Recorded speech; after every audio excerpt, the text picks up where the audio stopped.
Welcome.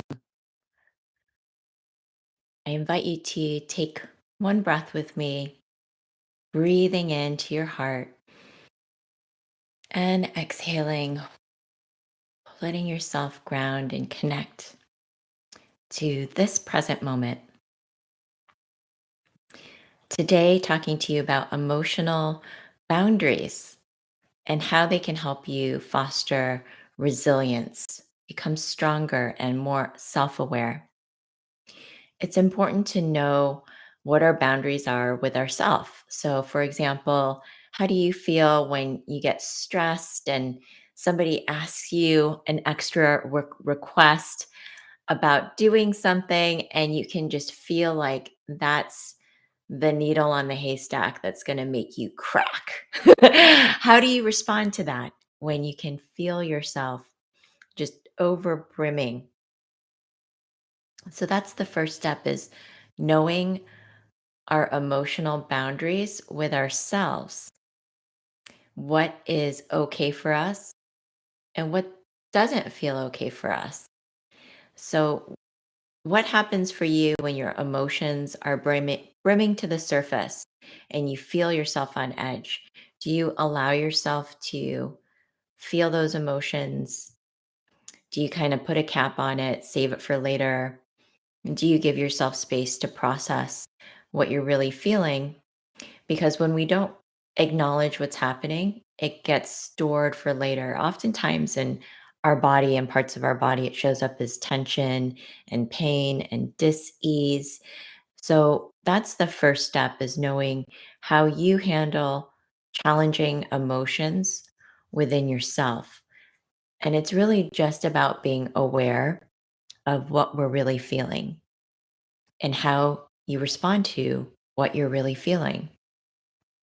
How do you respond when you feel anger or shame or guilt? Do you give yourself a chance to look deeper at what is behind the anger for you?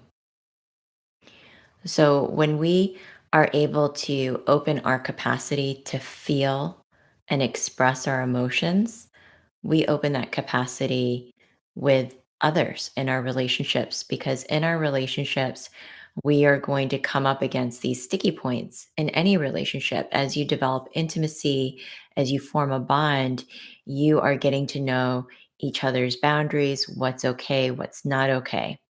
So it's very important to know what your boundaries are with others.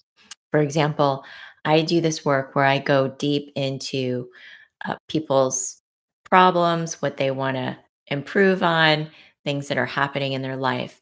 So for me, I have a clear emotional boundary around doing this work for people that I just meet casually, or even with friends. If I feel that I'm constantly having to be in more of a coach mode rather than a real friendship mode where there is a true exchange, I am going to exercise a boundary, because that's what I do for work.